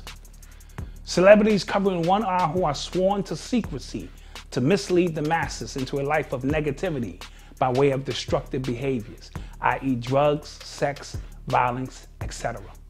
Most of these celebrities you see in the music industry and in Hollywood have taken a sworn oath to protect what they have going and to have you being misled by using drugs, violence, and all of these other crazy behaviors. Be careful. Beware of those who are pointing at one eye, covering one eye, or trying their best to shut down your first eye. Log on to urbanx.nyc for the latest in apparel, or shop urbanx.com to pick up the latest in our not so subtle teas, and we thank you for your support. Peace. You know what I mean? So let's get back into the album a little bit. We can't play it. Nah, yeah, they're gonna shut us down, bro. The Illuminati is invested. Jeez. Unfortunately. So how long did it take you to complete the album, and when did you know that the album was finished? I've been actually working on this album since 2015. So essentially 4 years. I recorded over probably 200 songs to get to this point. Some of those songs resulted in other albums like Cambatta. But I would say it wasn't until around April that March, April that I knew exactly what I was working with. And it worked out perfectly. Everything that came in and kind of derailed it gave me the time I need to evolve and mature to the point that I had the necessary tools I needed to get off what I needed to get off. And especially in these times, it seems like, looking out my eyes solipsistically, it seems like all of this is set up perfectly for me. Like, what are the chances that my album comes out during the coronavirus? Yes. Right after Kobe dies? Yes. You know, during the year of my 33rd transition like Jesus. Not to say that I have some kind of weird God complex, but I could see how people could get it when you roll a dice and it comes out like this. Yes, yes. I believe in synchronicity all day long. Absolutely. And like this album is definitely a great accomplishment for hip hop as a whole. It came through me. I can't even really take full responsibility for it because the ideas came so easy and so seamlessly that it seemed like they were delivered to me. It seemed like all my only thing was opening up the envelope. That's all I did was say it. A lot of these bars, I can't even repeat them. I don't know when they happen. It happens blindly. Wow, that's being in the moment. The flow state, yeah, the flow state. You have no memory of the flow state. That's the problem when you're not there consciously. You don't have memory of it. The flow state it comes in a stream, blackout. So do you mumble rap first? Because I did a whole piece on mumble rap, and I told people what mumble rap is. That shit is deep. You know what I'm saying? Because that's your thought before you actualize the event. Yeah. And I tell people, these young dudes, they go in the booth, and there is no practice. They on that shit, and whatever comes out, and they tell you to leave it. Because that is a first time actual event. Yeah. You know, you get some dudes who can prepare their rhymes. You know, I was a little bit more structured. I didn't write, but I was prepared. I knew where I was going to breathe. I knew I was, my cadence and stuff like that. But these young dudes are so spontaneous and so in the moment that when they on that lean. Now, here's the thing. When they on their shit, it makes sense to them. I always tell people going into a club and you the last one there and it sounds loud and chaotic, it's because you haven't acclimated to the frequency that everybody else is already on. But the minute you start drinking or getting high, whatever, you emerge and you submerge yourself into that frequency, and now it doesn't sound loud. It sounds like you talking. So when these guys go in the booth and they high, and whatever comes out, a lot of them can't even repeat it. No. It's just, this is what it is, and I'm running with that. And to appreciate it, you got to kind of get up on that frequency. But if you just sober at home, it sounds like gibberish. And I've heard you say a baby's gibberish is disguised, or, you know what I'm saying? A baby's Google Gaga is disguised as gibberish, but it's ancestral speak. And when I told people that, they looked at me like I was crazy. And I'm like, yo, all of this Speaking in tongues. Speaking in tongues, there's a science to it. You know what I mean? So speak on that a little bit. Essentially, I realized this the other day I was writing and I said mumbling. I said mum. In Europe, which the English language come from, is mom. It's Right. mum. Yes. So mumbling, and I was like mumbling. I was like out the mouth, grill, you know, gold, whatever, diamonds.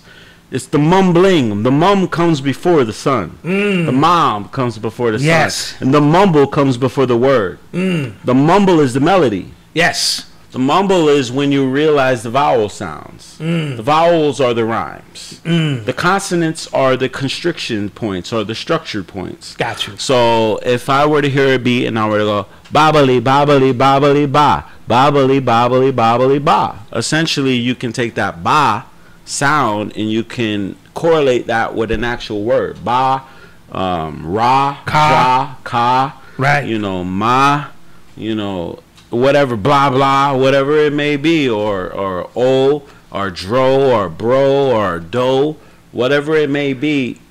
The vowel sound is the most important component to So the rhyme. primary essence of it is the mumbling part first. Whether Yeah. you're doing it in your mind or you actually record it.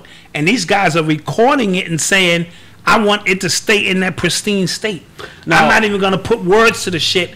You figure that shit out. Now what Young Thug does is he'll be like, Pakali was smiling, rockety ball. I really saw it a while ago. I bring a drawer wherever I go. I bring a drawer wherever I go. Keep it. Oh.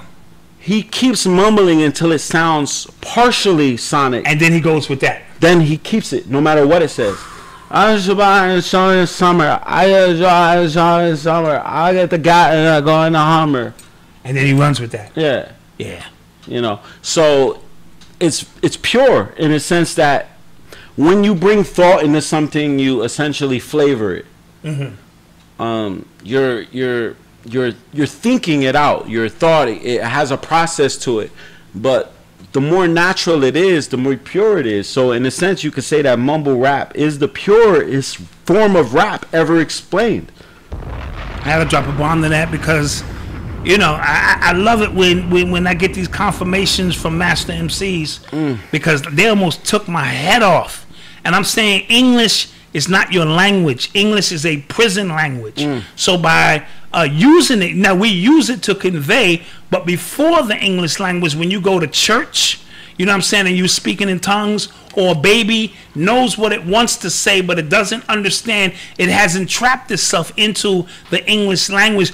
Car, chair, you haven't imprisoned the child's thought, so it's free. They speak, they phonetically pronounce what it is that they're expressing.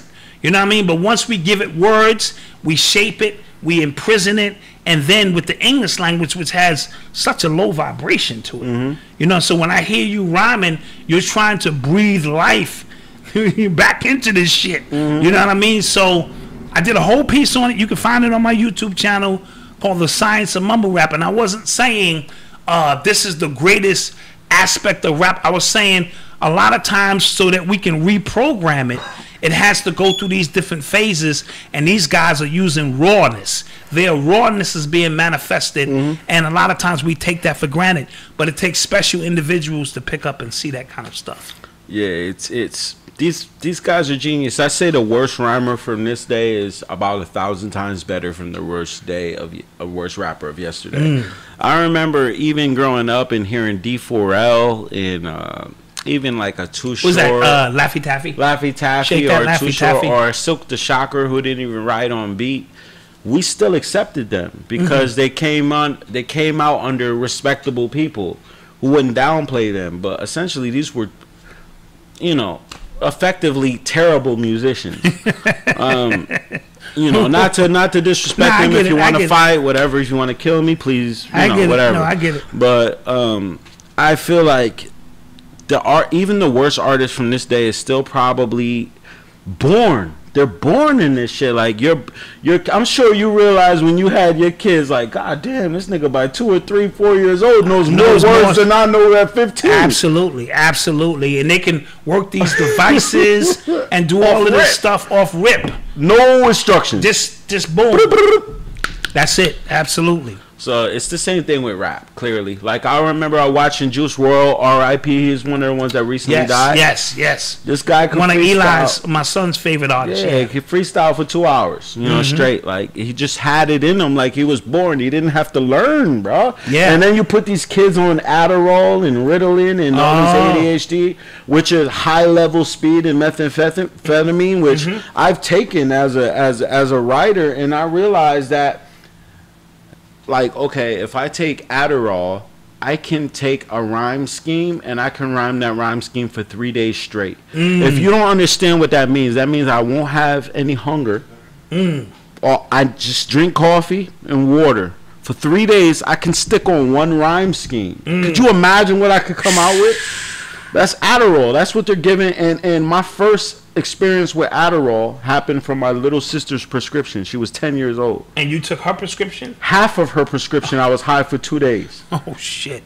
Wow. You know what I mean? 11 years old, she had a drug called Vyvanse that they prescribed my little sister. And I found it in my grandma's medicine cabinet, took it down. I was able to sell each pill for $20. I took one. I was high for 3 days. Wow. Writing the best rhymes of my life. Wow. Because it just focuses you to the point where you have no soul, you have no feeling. I get if it's Air Nikes, clear Dikes, wear Mikes, you know, whatever it might be. Like, I go to sleep. I dream. I'm like, I go out to dinner. I don't hear anything my girl says. I'm just focused, like a fucking Arnold Schwarzenegger Terminator. I want you to hold that thought for a minute. Somebody asked us. Big up to PhD program 2012. You got the Loaded Lux and Surf battle this weekend. Yes. Who you got in that one? July 11th. I got Loaded Lux, man. Yeah. Loaded Lux is a team. Not only is it a team favorite, because I've done a song with him. Shout out to the GOAT remix, and we're going to do an album with Brother Rich. I heard. Yeah. I heard. I might have to sneak in a verse on that. Please do. I might have to sneak in a verse on that one. That one may be the one. Listen, if I do a song with Jay-Z tomorrow, you're allowed on it. Yes. So, listen, Loaded Lux, Cambatta, Manifest Destiny with, of course, Brother Rich, Black Magic is the producer. He's the reason why I even know you. Absolutely. Personally. Absolutely. And that's coming out October 10th, 2020. So 10/10/20, which is 2020, which is 40, which is 4. Ooh, that's going to be, Yeah. I'm going to be in the gym, y'all. I'm going to be getting my bars up for that one, son. So, I'm going to be submerged by masters. Ooh. Yeah, you're going to be in the house too, man. We're going to have you come over. We're going to have you offer some offerings to the Lords. Yes. And I would say it's at the point where, yes, they're battling Sue Surf versus Loaded Lux. I've been watching Loaded Lux since I was a 15-year-old kid in high school. He was the first to battle Murder Mooks on the Smack DVDs, other than Party Artie, R.I.P. And I gotta go with Loaded Lux, man. This man, yo, this is another one of the ones that I knew that knew all the rap techniques without knowing all the rap techniques. Yes. When I said multi-syllabics to him, he was like, what are you talking about? Can you believe that? Yeah. Can you believe that? This man is one of the most comprehensively, like, his shit you gotta go back 2 and 3 times as well. So he doesn't even know he's doing it. To get you and him, it's natural. To get you and him on an album, it's going to be amazing to watch you guys push each other and bring some dope stuff. Now, you mentioned, I'm on my Doggy Diamond shit right now because he don't be forgetting shit. You know, you'll say something in 10 minutes, he'll go, hey, you remember that shit you said? So you said, shout out to Doggy Diamonds. You mentioned your girl. So how is it, are you able to have a steady girl and be in the clouds and, you know, walk the earth and, you know, all that shit you do? It's very hard. It's very hard. Because this is extra, man. Women offer the answer. Women offer comfort. They offer stability. They offer structure. So when you're in a situation to attract a woman, essentially that is the happiness. That's the gateway to heaven. Yes. And it's very easy to lose track of what you're doing, to completely just submit to it and get fat and healthy and, and slip away. And women they don't give a they don't care who you are to the world. They want you for yourself. All your greatness, they want. So you have to be stern and you have to be real. You have to set the boundary first to say, listen, this is something that's very serious to me. It's something that we're going to have to build around. It's something that's not going to hurt my loyalty to you. Absolutely. As long as they know that it's not going to involve you possibly having a baby with another woman and pleasing another woman, and you're good to go. Like, you just have to build that trust. And she has to be able to understand that you're creative. Yeah. You know, you get some guys, and there's no knock on that. They come home, honey, I'm home, you know, kind of guys. Yeah. And, you know, they're good with that. And then the creative, because I only got what I'm after. And my wife know if I'm after it, that's all I got. And until I conquer that, and then I'm after something else. It's very black and white. Right, but I need space to do that. And I need space to be creative. And I need space to talk to myself.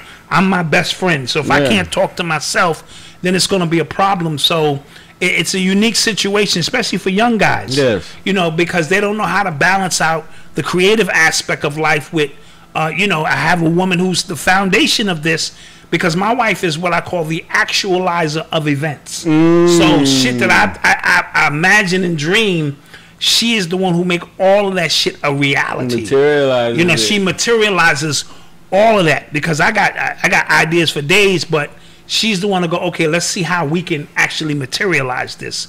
And you have to have that synergy, you know, to make this thing work in that capacity. Yeah, you know what I mean? I 100% agree. That's the actual key to living a happy life as a man and a female. Yes. Is having that synergy. Is to know that your happiness is not in your nuts. And if you are lucky enough to have a passion that is beyond sex, then it makes it real easy. If your woman knows exactly what you want to do, and if it's music or podcasting or whatever it is, and you involve her, yes, then it's a dream come true. Absolutely. Because once a woman starts manifesting, God listens to them before you. Before you? They don't really listen to men. Right, then it's like done. They listen to women and babies way more. Like, we need that's why why you think so many people put everything in their baby mama's name? Yes. You know, because guess what? It has better fortune with a woman. Yes, yes. With men, we don't get any shortcuts. Yes. We have the intellect, we have the I guess initiative. The spark. Yeah, the spark. That's all we are. Right. We're the spark. We don't really have the structure or the stability to keep it going like a woman does, because they got them wombs because to they nurture. can hold a charge. They can do We it. can spark it, but they are the ones who can hold that charge and make these things happen. They're So the transducers. yes. So shout out to you youngsters out there who are finding that woman, you know what I'm saying, that understands you different. You strange. You an alien. Mm-hmm. You know what I'm saying? So, and then you rhyme that with some other weird shit. I'm trying to, you know, figure that out. Yeah, that's it, man. Rhyme schemes makes your mind dream. Yeah, so let's get to some questions Visine. in the chat. People got questions for Cambatta, who Who's is not asking? Bambata. I'm not Bambata. You know what? And when I don't know a word to rhyme with that, I go yada yada. All right? You know, Prada. Listen. They say Bambata, Zulu Nation, Bambata. You hear about kids touching physically. When you hear about Cambatta, you hear about kids being touched mentally. Mentally sparked. You know, so Mentally everything's sparked. created in the opposite of its. Everything's created in the presence of its opposite. And that's why I haven't changed my name, because I embrace it. Like Bambata, Zulu Nation, absolutely. Like the feeling that I got from Planet Rock and looking for the perfect beat and seeing my uncle Pop Lock and everybody in my family, that was real. Whether that was Listen, it was super real. And I had to, I'm not going to erase my past and the memories I had. You know, his personal transgressions, you know how I feel about that. You know what I'm saying? It is what it is. But certain things that took place from a historical perspective. Like I remember where I was when I Need Love came on. I remember who I was dating, the whole. So these songs are not just songs. They're part of your memory. Wait, I Need Love? What? LL Cool J. He produced that? No, I'm just saying. When Oh, he got rapped you. it, I'm just making an example of certain songs. Like when Planet Rock came out, I was heavy. It was 1982. I was only 14 years old. I was heavy into popping and locking and b-boying. So these songs are not just songs; they are part of your memory. And if you erase those songs, you almost erasing your memory is on a timeline. You know what I'm saying? Certain songs that came out can give you your whole timeline. Yeah. So I'm not promoting what Bambaataa did, but he did some things in my life that I just can't erase. You know if what that I makes noticed? any sense. The brightest lights, they illuminate the darkest spots, but they also attract the most bugs. Oh, I like that. You know what I noticed when I was looking at the word mother, Moth. right? Oh, moth. A mother creates the light of God, which attracts moths. Yes. Light Yes. attracts moths. Also, the mother creates the Lamb of God, which creates lanolin, which is wool. And what do moths eat? Wow. Let's talk about a mother, a mother, Wow. right? So when you're talking about somebody like a Michael Jackson or a Bambaataa or a R. Kelly, your greatest producers and songwriters that you've ever seen, at the same time that they're open to every angelic experience, they're also open to every demonic experience. Absolutely, because again, being that open, right? You not only attracting positive, you attracting negative. These are vessels. And these are, I say that all the time. So I'm a spiritual being having human experience means just that. So that human experience is going to lead to some things that I'm not proud of, and it's going to also lead to some things that I'm great and I'm super duper proud of. So I tell people, take the music for what it's worth, and because being human is not easy. This ain't some easy shit. You know what I'm saying? Trying to figure this whole thing out. It's not easy, and if you live in your whole life not doing nothing, then why be here?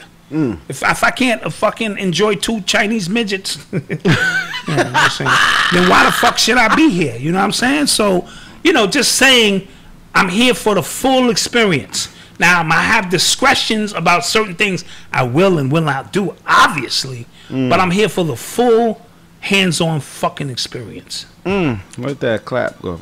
I'm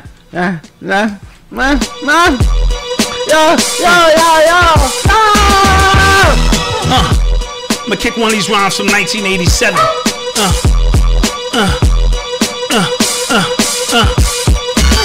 Can't fuck with this. I grab the mic and pop in the clip. Murder the first motherfucker to rip. Boy, can look at the mic like he might go grab, and I'm not the one to laugh with. Psychopathic. Every rhyme that I make is homicidal. Fuck your title. If you're rough, I'ma try you. The rough rhyme serial killer, imperial will another brother step up and get wrecked out with the loot. Full of shit. You better run for cover or get bucked, cause I'm shooting lyrics to favor like a motherfucker. Keep bragging, you're leaving the meat wagon. Save the whip from the streets, I'm happy. Straight from the streets of New York. Competition, I'm a stalk. You can say, well, the West Coast talk. And the speech from the East to feast. So why you increase the peace? I be meaning to leave a trail of deceased. On stage, I'll engage in an all-out bloodbath. Cross my path, haul ass of this duck fast. I'm in a prime to do you something foul. Fuck a drive-by. I go straight into your face and pow, pow. Empty the clip and reload with another rhyme. Get up, I put the mic away and grab the 9. Ready to commit murder in the first degree. Those who already heard of Black Dot are the first to flee. Those who aren't introduced from the fellow who's far from mellow, yet all they consider this a hello bitch. And let's get down to biz like in the whip up shit. Watch your gas for air when you get hit and slit your vocal cord. You try to get with the vocal lord, you better blow that smoke towards the rear and pray for paramedics to appear. But 911, it's a joke, so he was out of here. Out of here, I'm out of here. Look at bada, you see, got a pair. Yeah, I wanted to throw that out there. Some old school 88 shit. Let me take that down. Some old school shit. That was the year after you was born. You was born in 87. I was born in 87. That was incredible. Yeah, yeah. So that's you wrote that in 88. I wrote that in 88, son. What? I wrote that in 88. Almost 40 I think it's the ago. only rhyme I remember from 88. You know what I mean? So 40 years of memory. Yes, yes. That's ridiculous. That's more than 3 terabytes. Yes, yes, yes. So I want to get to some questions for Cam. So let's get it, Cam. What y'all gotta say? Malk, I'll never be the same. I don't know what that means. Questions for Cambatta. Questions for Cambatta. Cambatta. The ions on the quest I'm on. Hip hop forever. My first time hearing dot rap. Yeah, that's some old school joints. Yeah. Dot's crazy. Listen to Dot. Listen, I first saw Black Dot on the Tim Dog appearance on MTV. Yeah, that was 1992 with Ed Lover. Yeah, you were the first person to come out with the hat on. Like, yes, I'm yes. like, yo, that's Black Dot. Yo, you were like 22. You were a young buck. Yeah, I was a young buck, baby, and Tim took me all around the world, man, and I was so appreciative of it. And we were on MTV, and it was 100 of us. We bought the whole West Side, 9 projects, Webster, and we was in there thick like this. iGuard, shout out to iGuard. iGuard was there. A lot of the guards was there, so it was, woo. But here's the thing: when we traveled, if we was local, we could bring 50 guys with us. But when we was traveling, we couldn't bring that many guys because it was expensive. Let's get to some questions. Hey, somebody said I'm related to Drake, dude. They saw the eyebrow arch. What's the best song on LSD? Somebody asked. The best song on LSD, I've heard is either in Phoenix. Okay. Okay. Yeah, no, but that's a good one. I was gonna ask that eventually. That's internal relations. I would say either Nigga or Tesla. Oh, that is so dope. Yeah, Nigga or Tesla, or yeah, I would say Nigga or Tesla is right there. Bowser. Shh. That's a dog. That's God backwards, so you know Facts. when the dogs speak. For me, Fall of Phoenix. Crazy bars on that. Of course, Nigga Tesla is one of my dope joints. The Michael Jackson shit is just next level, man. And I told you I was zoned out. I had some Henny, some edibles when I hit this, and it took me places that I ain't been in a minute, man. So some of the producers, where did you find these producers? Does your manager help you find tracks, or do people just submit tracks to you? Yeah, how does that work? I would say, yeah, everybody helps. My manager helps filter some of the people that contact me, send them directly to me. But I'm very non-biased when it comes to my production selection. It's basically directly based off of what I feel when I hear the track. I don't care how many follows you have, how many credits you have.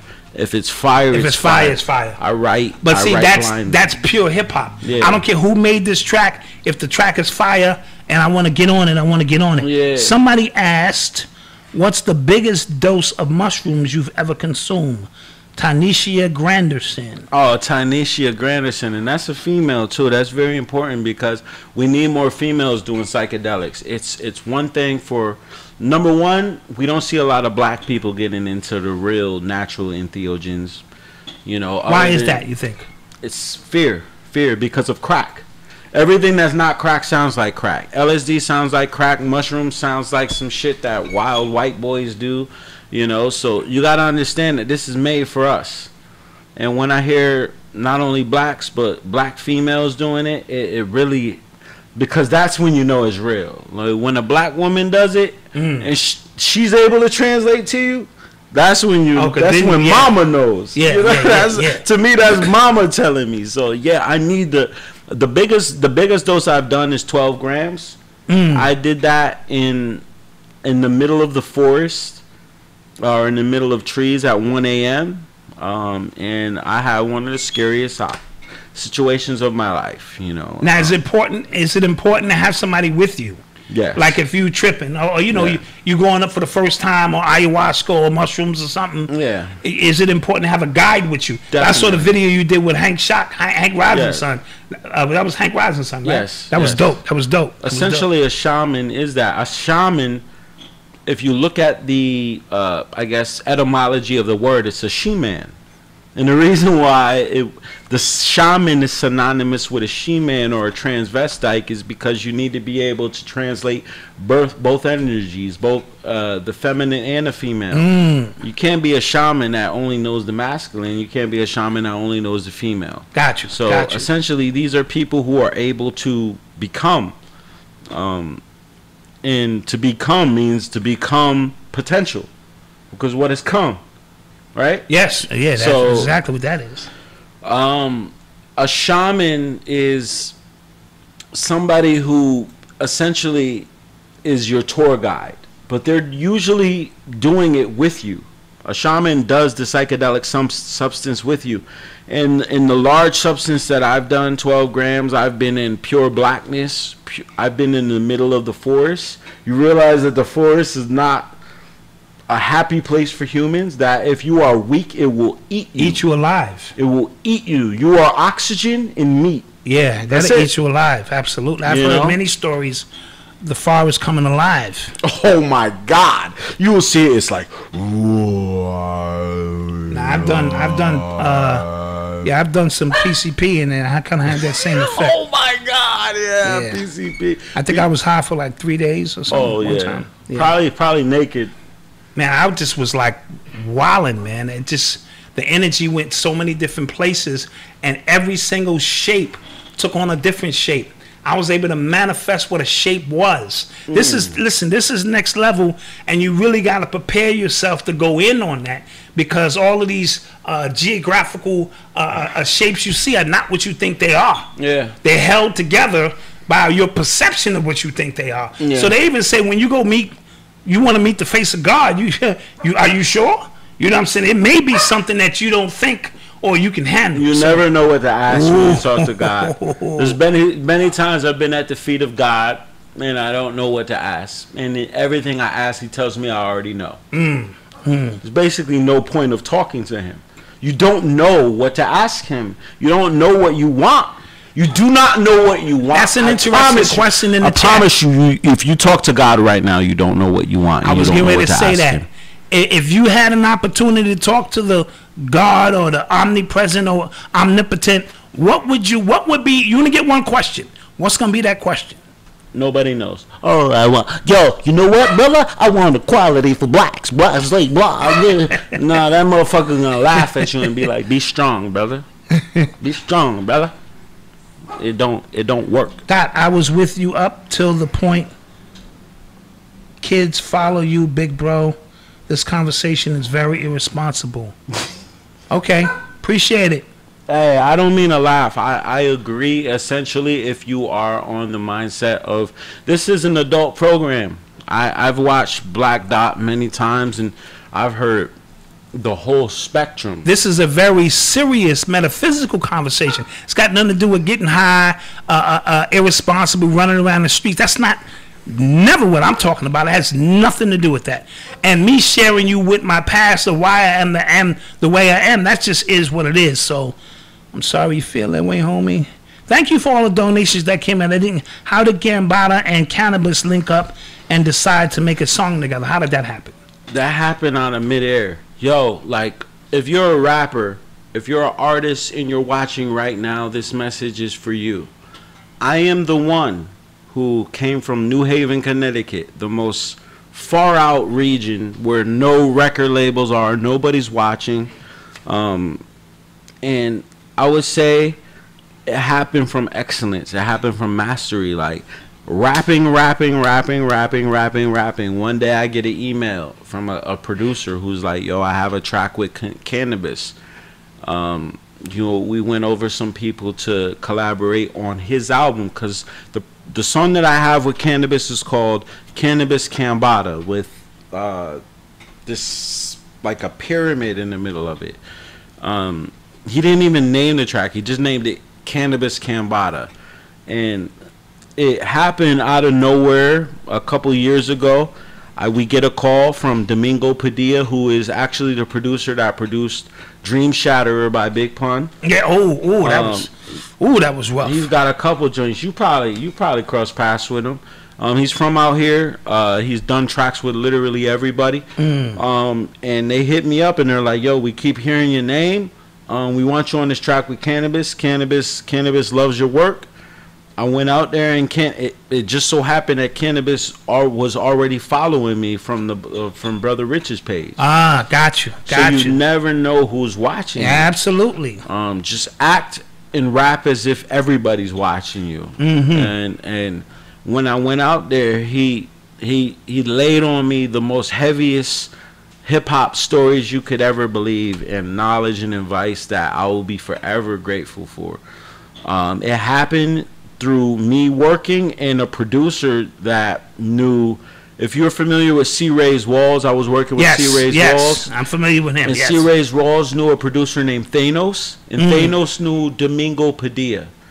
And Domingo Padilla now owns a company named Media Famous, but he was actually working on a cannabis album, and my name kept getting brought up. And Cannabis is, when I tell you that, not only is he humble, but he's very specific about who he works with. He is every bit of who you think he is. Got you. He is as intelligent and as real as it seems.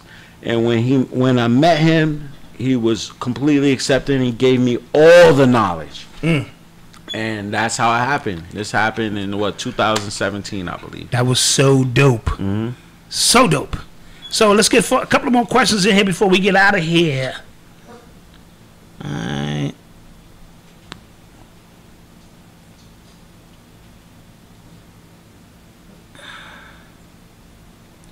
Would you start your own label? And who would you sign if you started one today? Would I start my own label? Yes, it's inevitable, because I think everybody eventually tries because you know how hard it is for yourself, and you think about, what if I could help myself? You know, when I know so many talented artists that have even more potential than I do, that I would love to be able to help. But I would have to get to a point to where I could help them in completion, because I do not trust that they will have the same angst and drive that I have. Understood. You know, like what I'm doing, I don't know how I can do it. I don't know how I have it. All I can say is that I'm thankful to my ancestors and my family, and whatever support that I have beyond this physical realm that can keep me up and going, because this is impossible.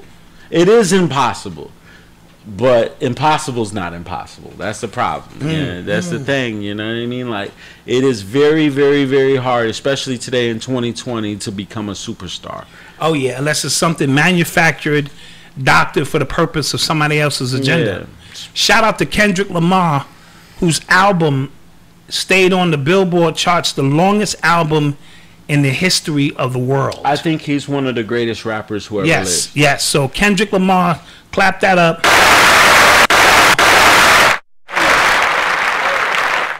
sounds like I got a roof with a stadium. So shout out Kendrick Lamar. All right, let's take one more question before we get up out of here. Out of here like dandruff. Who was the musician in your family, your mom or your dad? My mother is my mother, I just saw my mother. She is, my genius is 10% of my mom's genius. My mom is the most manic, off the wall human being I've ever met in my life. I'm talking about a temper that's could potentially kill somebody. And joy and talent that could potentially be a Michael Jackson. Wow. She could draw, sing, do every, she's been on every drug. She went, like, the whole crack epidemic I'm talking about is sparked by my mom. Got you. My mom is the one. Like, I got everything from her. She, to this day, she might have 3 gray hairs because she lives in her imagination. Wow. She's absolutely insane. I love it. I would say my mom is the insane human being that I get everything from. And I would say the awkward aspect of it came from my dad. My dad was an orphan who was said to be Native American, who, you know, lived in the forest when he was 13. So he's probably who's responsible for my mathematics. But I would say, like, the measurable talent came from my mom. Wow. For me, it was my dad who played 13 instruments, self-taught. What? I was licensed to preach at 12 years old. Jeez. So that's where that comes from. But my intelligence came from my mom's. My ability to disseminate information, that was all my mom's. So, yep. With that being said, guys, one more. Cambatta, do you see yourself as an artist in the next 20 years? If so, what aspects do you think will change in your life? Yeah.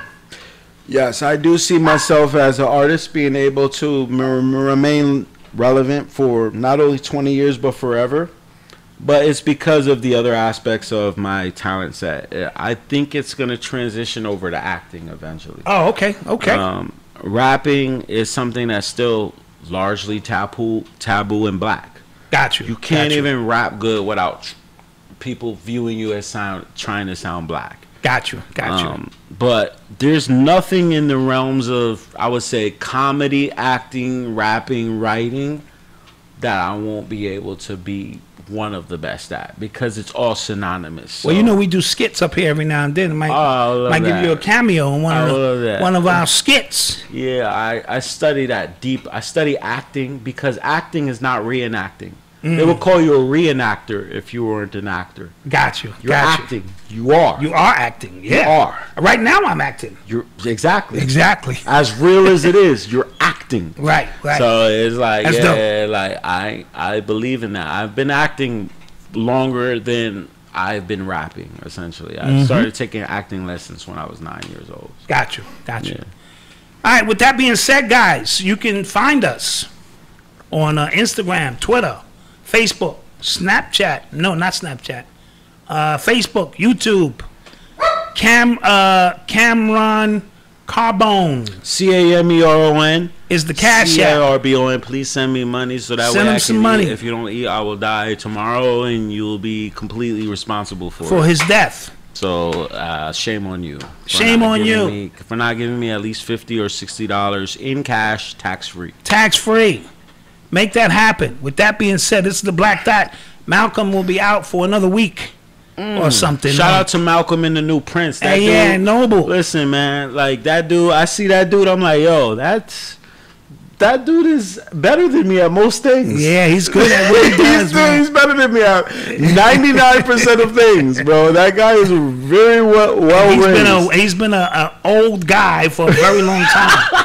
When he was 3 years old, he was an old dude. He knew exactly what was going on. Yeah, it's very serious. So to see him grow up and now he's a pop, it's all dope. So with that being said, we are out of here. Don't worry, guys. We're going to combine these two pieces of the video and re-put that up. Peace. Peace.